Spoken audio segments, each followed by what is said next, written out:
back, everyone. J-Bone here for Smash This Podcast. Oh my God. Where else are you going to see a piece of produce used as a violent weapon? That's right, folks. This is going to be a review of Lucha Underground Season 3, Episode 24, Macho Madness. Ooh, yeah. That was my sad attempt at the late, great Randy Savage there. But joining me tonight, Mr. Chris Phoenix, for this grand review. How you doing, dude?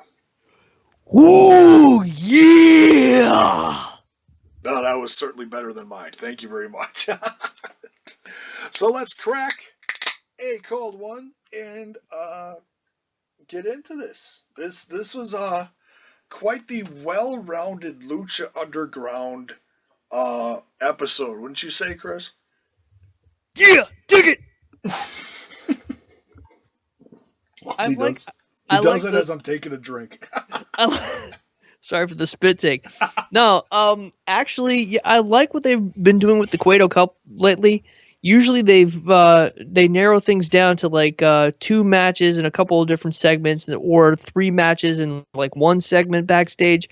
The way they've been doing it lately with the minimal backstage segments, I'd say like 2.5 per episode, and a little bit of tail of the tape going into the future matches, but killing it with 4 separate matches on one show. Whether the finish is a squash or not, it's still entertaining, and I like what they've done with the new format here for the Cueto Cup. Yeah, it's like I said, it's well rounded. It's majority of its matches. The promos are short and sweet, and yeah, and of course we've got the weekly promo that I'll just kind of jump all over the board here. The promo discussing the big match coming up. At the finale of the Cueto Cup, Johnny Mundo versus Mysterio for the championship. And this one was a little bit different, because they were interviewing people, different people from the temple, wrestlers and announcers alike, Mm-hmm. about their opinions of Johnny Mundo and Rey Mysterio. Interesting to hear Cage talk about Mundo, and certainly great to see someone that we haven't seen in a while, Chavo Guerrero, talk about Ray, amongst others. What do you think about these Mundo and Mysterio promos?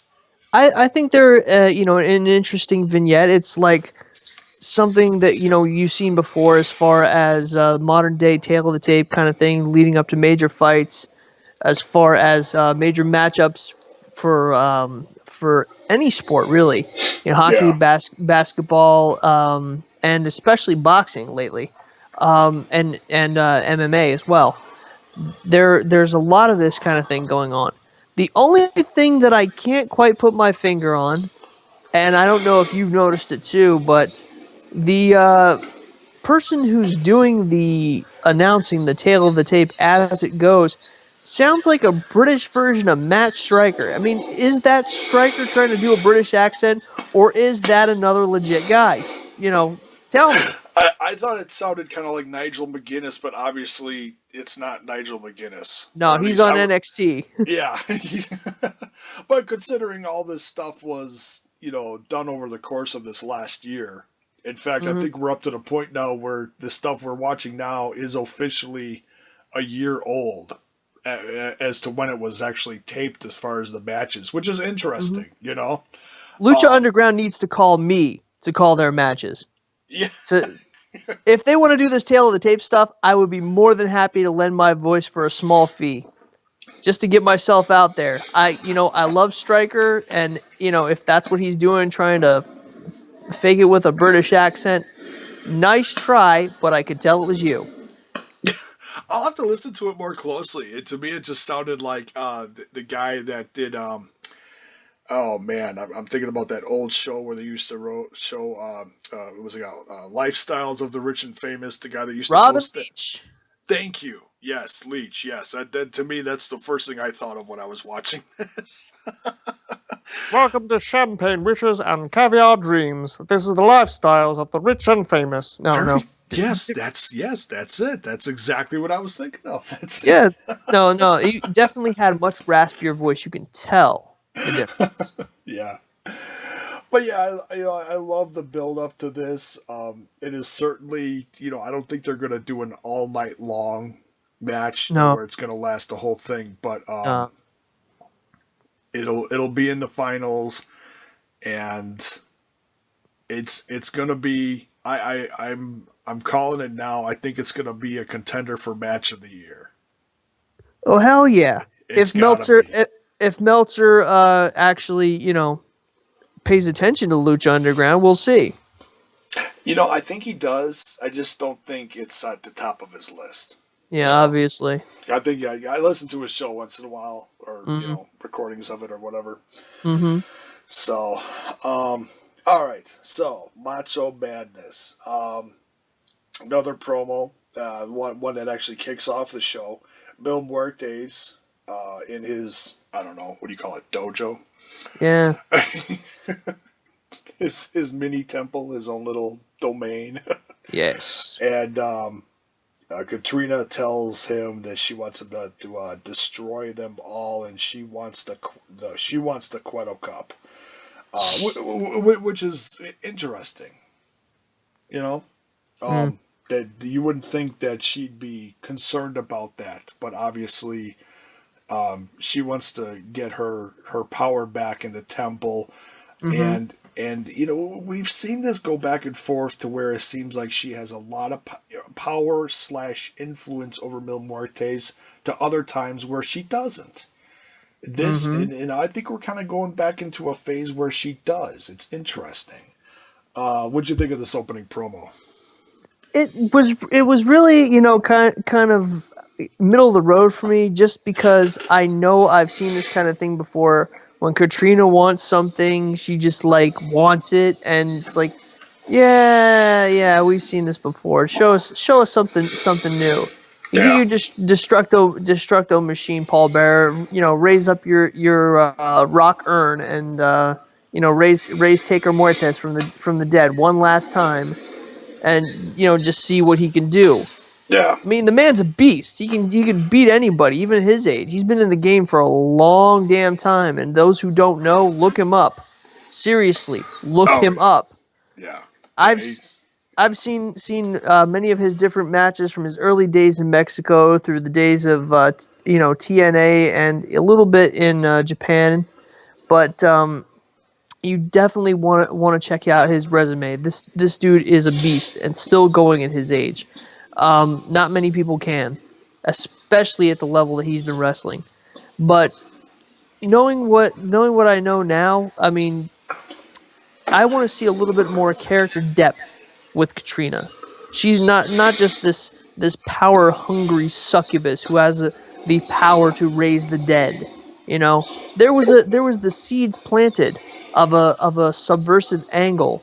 I believe it was late season 2, possibly early season 3, where we saw the police captain tell a story about an Aztec chieftain who bequeathed a medal of eternal life to his daughter. And it seemed, at least from my vantage point, that the medallion was split in two, one half given to the police captain, and the other taken by Katrina. Oh yeah. That's an old part of the kind of like backstory to all the tribal behind the scenes tribal stuff that we don't see Mhm. much. Yeah, they haven't touched on that in a while. I'm sure Yeah, it's got to come around again. they'll It's they'll they'll touch on it eventually, but not in the way we expect, because there have been a lot of loose ends in seasons past. yeah, yeah. But things are slowly gaining steam again, especially with the whole Cage story and Mm-hmm.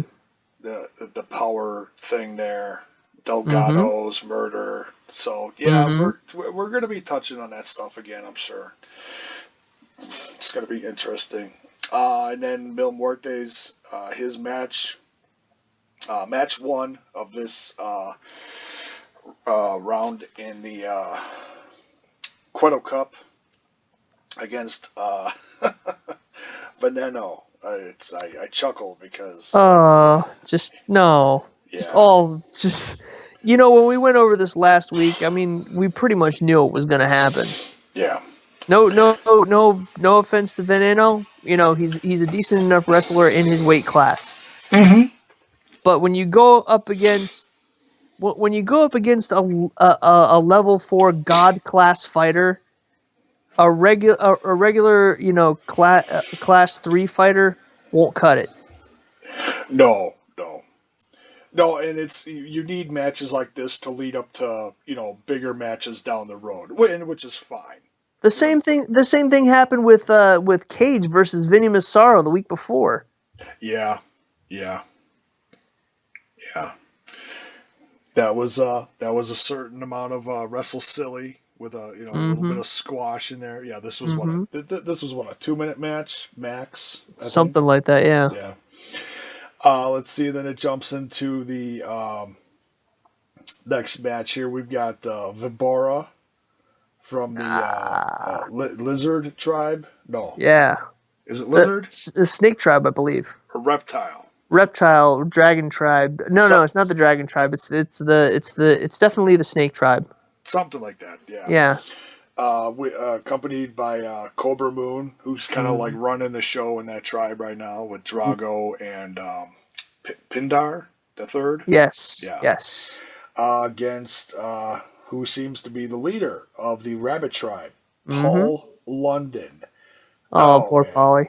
Yeah, and we haven't seen these guys in a while. We see just little bits. We saw. Oh, now I can't remember the other two guys. Saltador and Mala Suerte. There we go. There it yeah, is. and the unofficial member of the Rabbit Tribe, Mascarita Sagrada. He's the rabbit. Yes. Oh god, it's just humorous. But yeah, Paul London against the monster 7-footer Vibora. Be curious to get an actual height on Vibora. I'll have to do that sometime. Luchasaurus. He is a Luchasaurus, totally. That's what he goes by. He's faced Mundo like several times in the Indies, and that's what he goes by. Yeah, and even has had different masks as well. He's got some newer looks. I think they just faced each other. What did I see? Wrestle Circus or something? Yes, something like that. And that's a indie show in Cali. It's been they've got their own Twitch channel. Yep. Which is interesting because Twitch is mostly like gaming stuff. It's interesting that you've got like an independent wrestling show doing all their shows on Twitch. I don't know if they're doing them live, but they're replaying a bunch of stuff on Twitch. You can go there right now and they got stuff going on. It's interesting. I gotta check that out later because my buddy Jervis Cottonbelly is part of that sometimes. Yeah, I mean they got a lot of guys from Lucha Underground on there. Cage, Mundo, this Vibora, Luchasaurus, all sorts of guys. Willie Mack. Yep. Crazy bunch of guys. Yeah, go check it out. And of course, we saw everything from a devastating moves to a good amount of wrestle silly in this match with some shenanigans. Yeah. Hashtag save the carrot. Yes. Oh my god. Dude, Paul London taking the carrot out of his top hat and holding it. It wasn't just how he did it was hilarious. What added to it was how Matt Stryker called it. Holding the piece of produce. I can't do it like he can. Holding the piece of produce against the jugular. That's another one of those things where I think I, was drinking something and, spit it out at the same time. Oh my god. I just fell over and was laughing at that when I saw that. I'm like, you gotta be kidding me. Paulie, you have gone off the freaking deep end, bro. He's so good. from what I used to love watching him in the tag team matches in WWE, and then didn't see Mm-hmm. him for so long, and Mm-hmm. then seeing him in this role, and he hasn't skipped a beat. He's still been wrestling the whole time, Mm-hmm. but just to see him and do all this, and he's so bizarre and so trippy. Paul's just great. He really is. Um, and gets a surprise win out of this.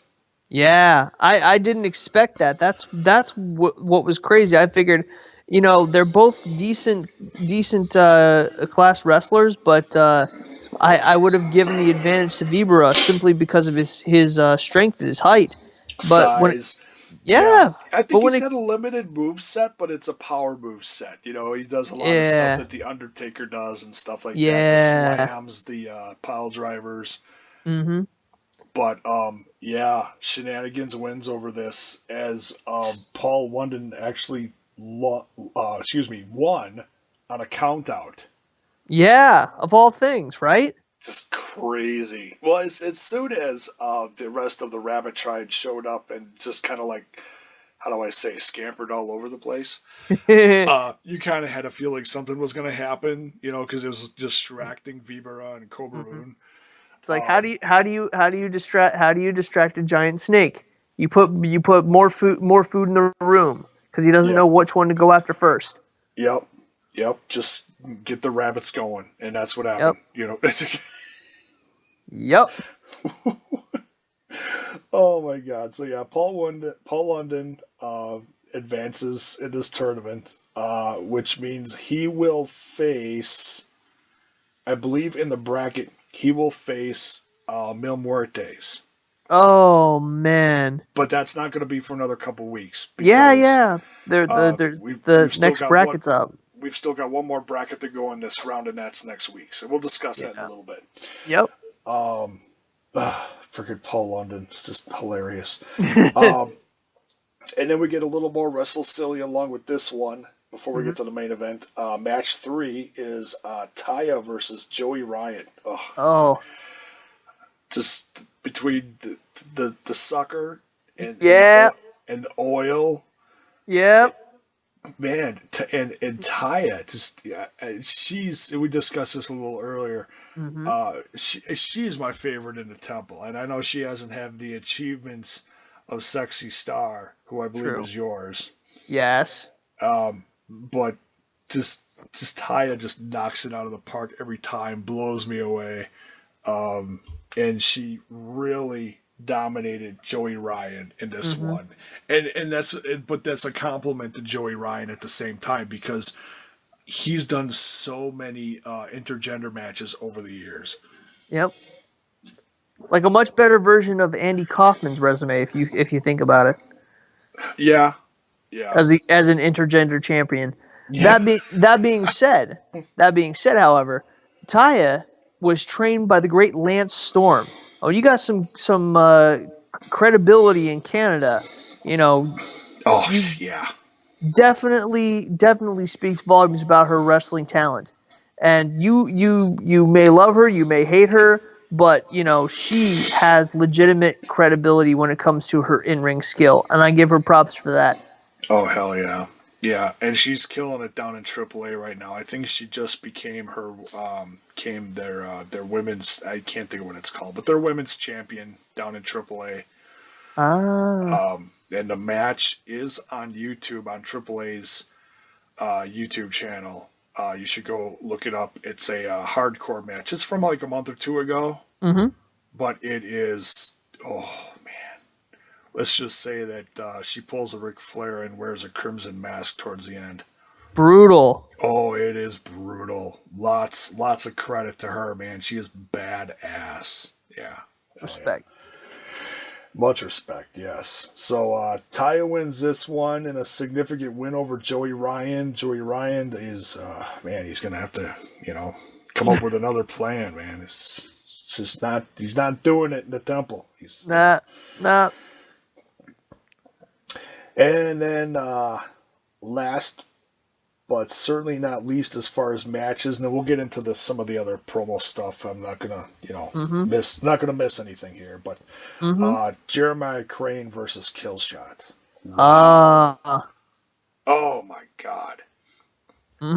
Once again, and I gotta compliment Lucha Underground for this major point here. And this is something that I bitch about with WWE all the time. They'll start out their show with like a great match, like Roman Reigns versus whatever. Yeah. And it'll cover the course between promo and match over the course of the first half hour of the show. And you'll get like 3 commercial breaks. Absolutely destroys the entire thing. Yeah. Kills the momentum. We got a 20-minute main event match from Jeremiah Crane and Killshot. Destroyed each other all over the temple, violent as hell, and not one commercial break. Yeah. That says something. Yeah. Yeah, they get their commercial breaks out of the way, or they're they are pay the cost to do business and to be the boss, as it were. I will say this. Don't forget about the setup that came before the match, where Mil Muertes, after his victory, was getting a suit on and leaving for the night, was attacked with steel chair in hand by the maniacal Jeremiah Crane. I was not going to forget about that. I was going to get to that after this match. But yes, well, go ahead. As long as you started it, go ahead.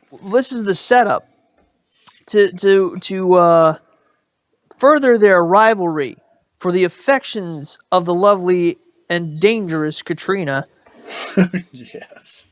So he goes after Mil with a friggin' steel chair, and as has been witnessed many a time by Puma, by Phoenix, by King Cuerno himself. Yes. You cannot kill what is already dead. So, after this knockdown, drag-out, hell ride, which, by the way, it was so brutal, I forget who friggin' won. It was Jeremiah Crane, and honestly, thanks to more shenanigans. Very mild shenanigans, but still shenanigans. Dante Fox shows up. Brother Dante. He distracts Killshot. Just as Killshot looks like he's about to gain momentum and get a win. About to hit the coup de grace, and nope. Dante shows up with the distraction. Jeremiah just hits his and just boom, done. Oh, that driver from Crane. Oh, man. But crazy. But in the end, when it came down to it, he got what he wanted. He got it. Katrina's attention. Yeah. The lights go out. She shows up holding her stone. The stone of resurrection. Or Mil Muerte stones, whatever's left of them. All right.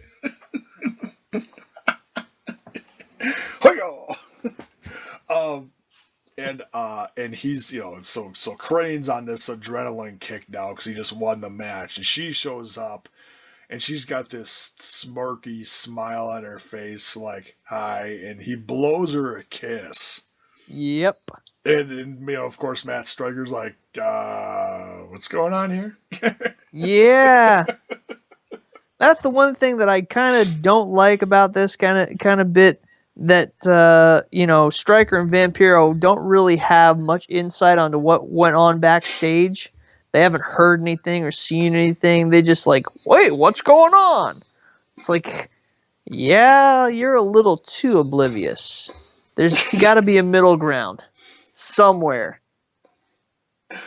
Well, I think it has to be that way because Vampiro is like so schizophrenic in the show. Yep. He's all bubbly, hyper, super fan commentator next to Matt. Mm-hmm. But then all of a sudden, a backstage segment, he looks like he's going to rip Rey Mysterio's head off from like a couple episodes or whatever it is. Yeah. There's not a lot of gray. There's light and then there's dark. Yeah. So I think that has to be that way for, not Matt knocking Matt Stryker. I think Matt Stryker has to be that way Mm-hmm. unless something is like right in front of him in the ring. You know what I mean? Oh yeah. So I dig it. I'm okay with it. It's Hmm. it's it adds to the The mystery. the ambiance of the show. Ah yes. Like a fine wine gets stranger with time. Um, Yeah. Oh hell yeah. but yeah, this main event match was just ridiculous between Killshot and Jeremiah Crane. And it just made, and I we've got colleagues of ours that do not like Sammy Callahan.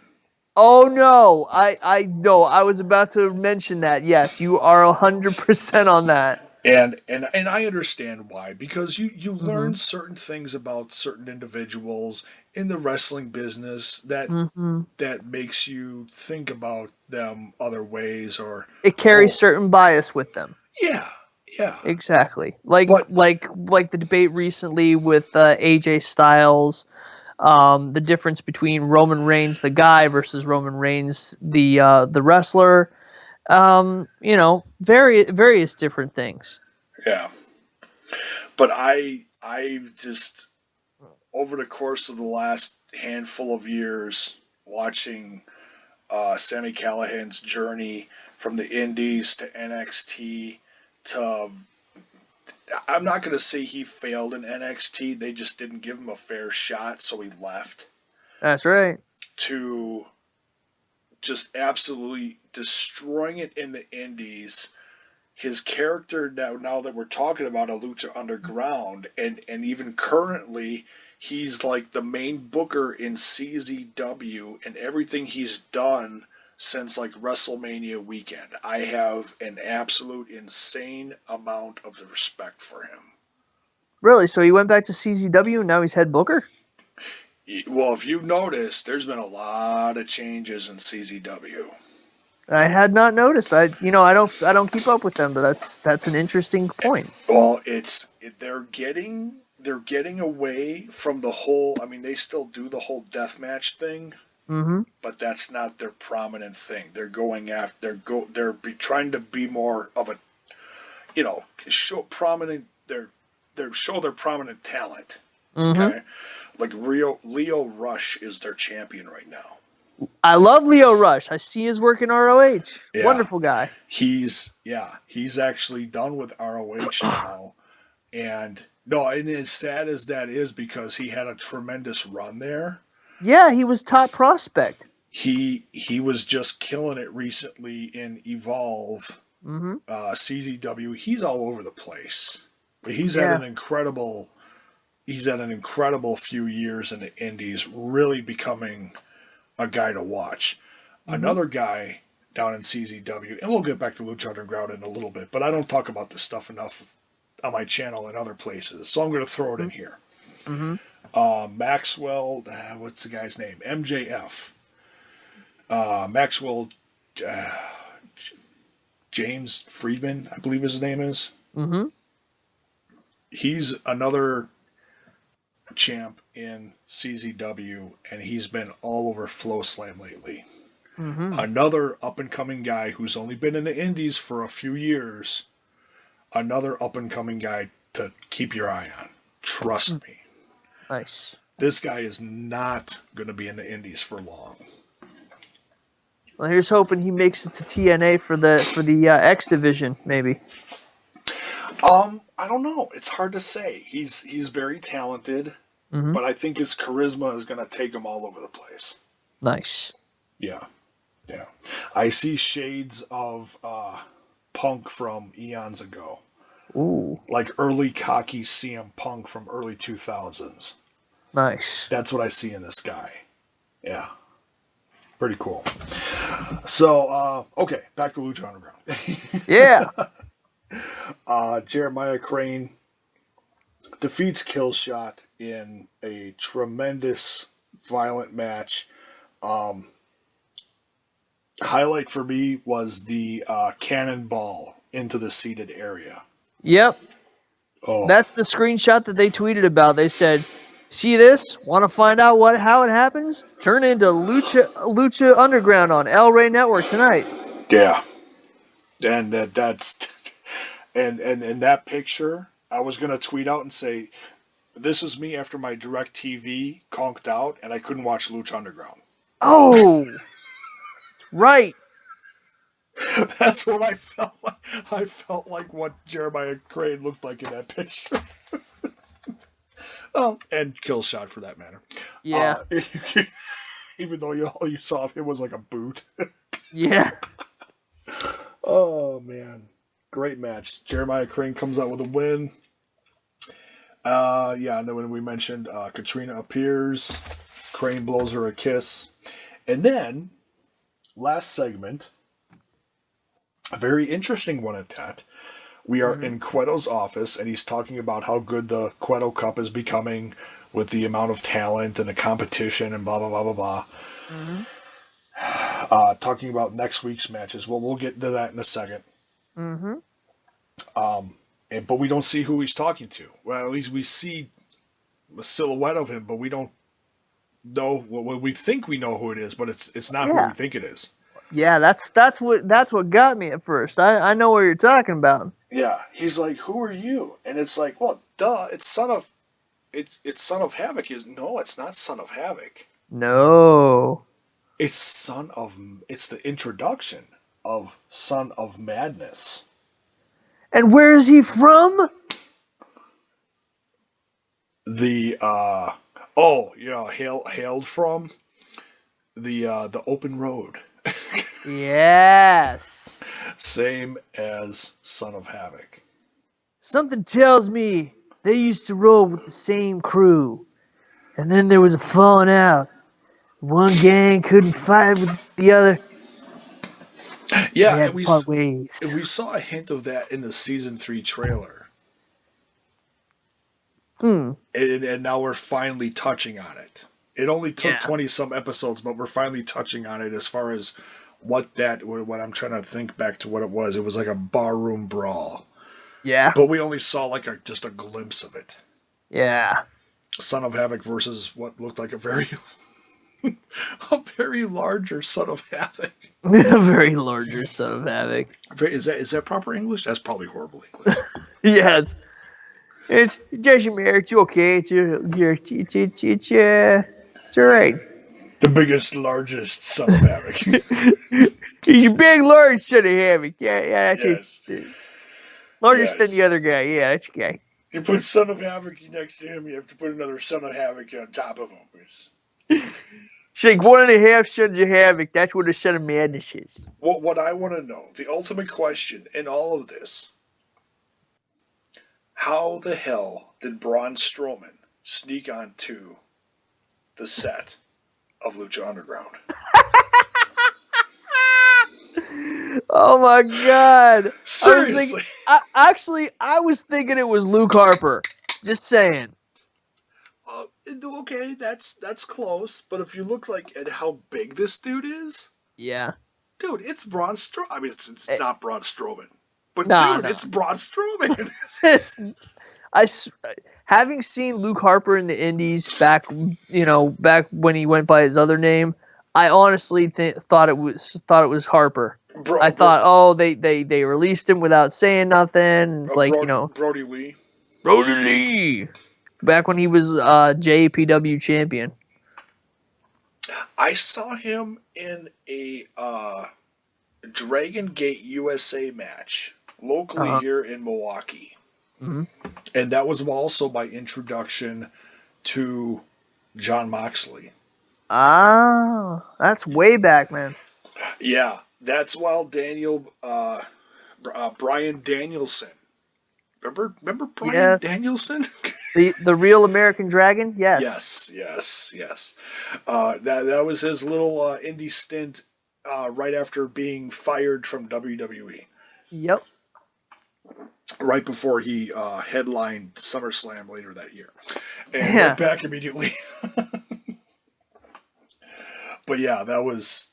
In fact, I look at that card. We'll see.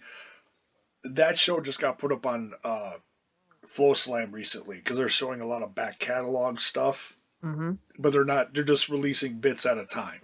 Mm-hmm. And I showed my wife that the other day. I was like, "Hey, watch this," and sure enough, on the stage, there I am during the show. Wow. I was like, "Hey, who's that bald guy on the stage?" Yup, that's me. I was there. Nice. Watching Moxley get destroyed by Bryan Danielson. Wow. Yeah. Fun times. Got to go watch that again. Because that was my 2 seconds of fame. Yeah, at my 2 seconds of fame, was it TNA Lockdown 2009 front row tickets being introduced by Jeremy Borash. Nice. Yep. We were right behind him with a sign. Did you have your mask on? No, this was before the mask. So there's an unmasked Chris Phoenix out there? Yeah. Well, I was gonna say if you know where to look, it's not too hard to find me. Oh, okay. The elusive unmasked Chris Phoenix. Interesting. Not unlike the elusive unmasked Pentagon Dark, which unfortunately happened earlier today. Yeah. We'll get to that in a little bit. Let's talk about that. But yeah, okay. So we were talking about Braun Strowman. Yeah. Son of Son of Madness. Son of Strowman. I mean, Son of Madness. Yeah. Yeah. I did a little research just to see like if I could find out who that was. I have not found out. So if you find out who this gentleman is underneath the mask, please let me know. Mm-hmm. And I was trying to think of like giant bearded men that I've seen in the independents, and I've seen a few over the course of the last year that I've and my next thought, but the size doesn't match up. Excuse me. Oh, damn beer. Hanson. Of all the people, he's too slim to be Hanson. Well, he's a big guy, but he's not tall enough, I don't think. Yeah. But I was thinking like hair-wise, hair, big beard. Definitely. Yeah. Definitely. Fits the facial profile. Yeah. Sure.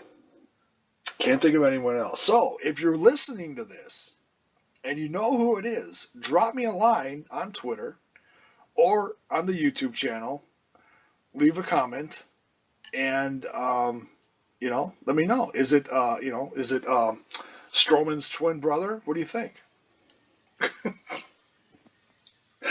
All right. So yeah, that completes the actual cup, because when the Queto Cup what do you say, bracket went up, we didn't know who was going to face Son of Havoc. So this completes the bracket. We have all the matches now.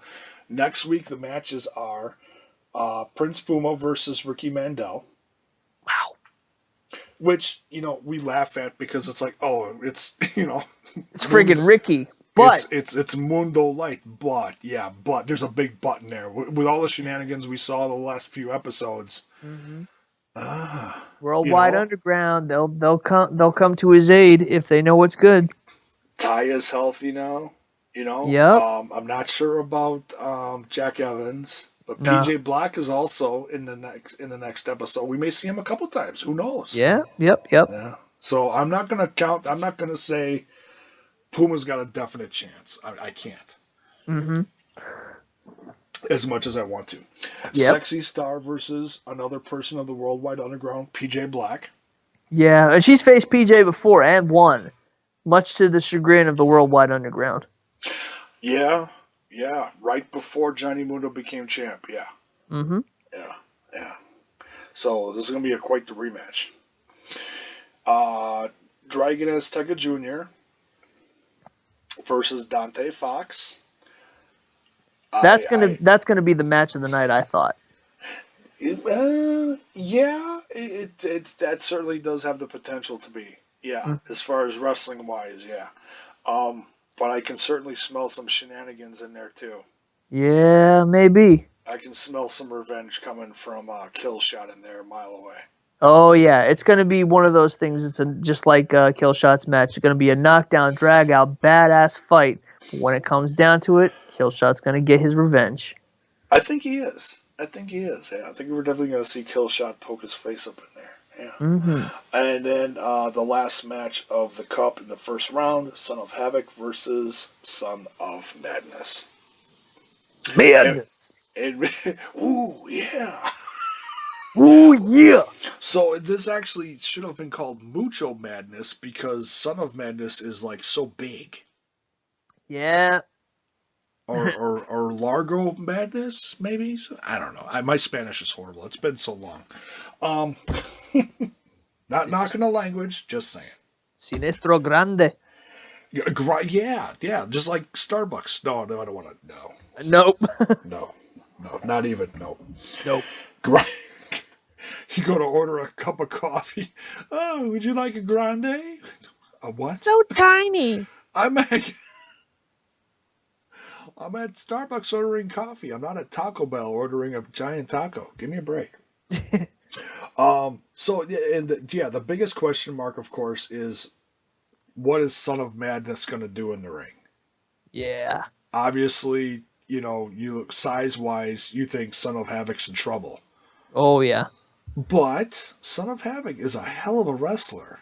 Knowing what we know about his past, his repertoire, he's been up against some of the biggest and baddest, and lived to tell the tale. Yeah, former champion. Mm-hmm. Multi-time champion all over the world. Gotta say, shout out to Matt Cross. Yep. Killing it, absolutely killing it on the indies.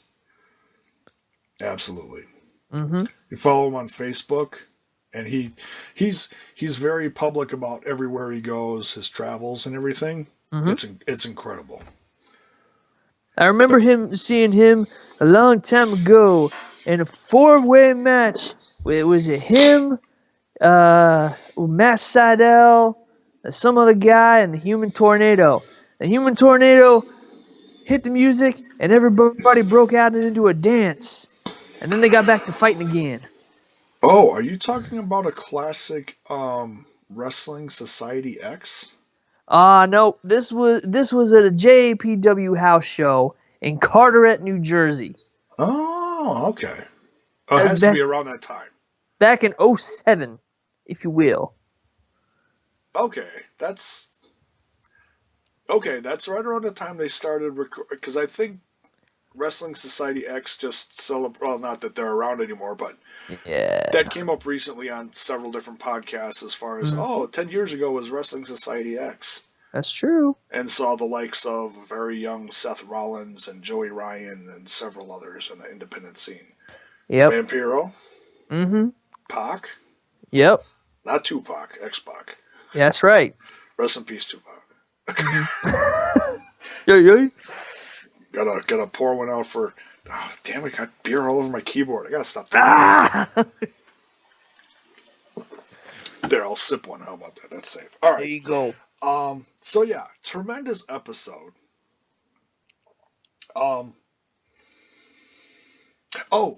We were gonna touch on Pentagon Dark or Junior, yes. whatever you want. He's called several things now. It used to be called Pentagon Junior, and Lucha Underground is Pentagon Dark, and the Crash promotion, he is known as Penta El Cero Miedo. Yeah, like his gimmick, Zero Fear. Yeah. Yep. He was held. Well, now I've read 2 articles. One saying that he was held up. Another one saying that he was supposed to be wrestling in a promotion this weekend up in Seattle. Defy. Yes. Yes. Yeah. This is one that's also been gaining a little bit of momentum because of the people they've been booking. Yep. They sent out a notification today that Pentagon is not be able to travel up there to make the appearance to wrestle because he was held up down in Mexico right before he was supposed to get on the plane. We've heard from reports that he's safe, but that still sucks. He tried to, I believe his publicist said something to the effect of, they robbed him of everything, including his gear. Yeah. And an enmascarado without his gear is no man at all. It's horrible, yeah. It's like the one thing you take from a wrestler, it's like, okay, take his money. Fine. Yeah. He can earn money somewhere else. But his gear, for crying out loud, his gear / his mask, his identity to people around the world. Yes. It's sad. I mean, we're happy we've heard he's okay. Yeah. He was supposed to appear with his, which I found out within the last year, which is very interesting. And okay, a little destroying kayfabe here. Yeah. Phoenix is his brother. Yeah, I found out about that too. I was like, wait a minute. The darkness with the fire? Wait. That's interesting. And they appear together a lot, which makes sense now. Yeah. Because they're brothers. But they were supposed to appear together. I'm not sure if Phoenix is still making the trip. I didn't hear about him getting robbed, but I heard they were supposed to appear together. So how this is all, they're scrambling, trying to either A, get a replacement, or B, find a way to get him up there this weekend. We'll have to see what happens. We'll see. But nonetheless, we're glad that Penta's okay. Yeah.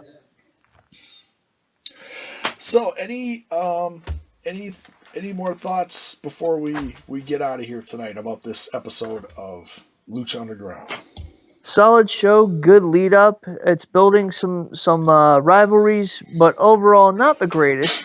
I will say this: the next show in the quartet of the opening bouts will definitely determine the tone for the rest of the tournament for sure.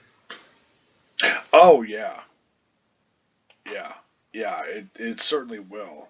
Which we may even do a semi-final Cueto Cup special, depending on what happens next week, because that will certainly set the tone for the last. Oh, what are we looking at? 1, 2. No, 1. 1, 2, 3, 4, 5, 6, 7, 8. Yep. 8 matches? No, that seems like too much. Nope, 6 matches. Is it 6 matches? Yeah, I believe so.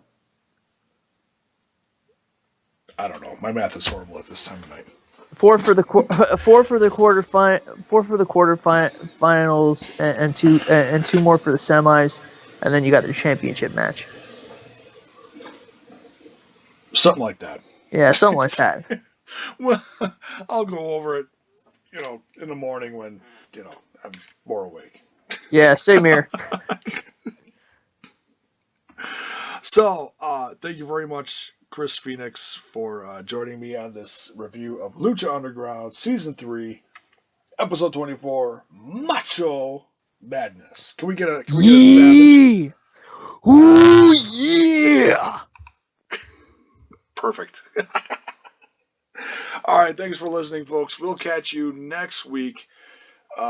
Same time, not bat channel, but channel. And for some Lucha love, thanks for listening.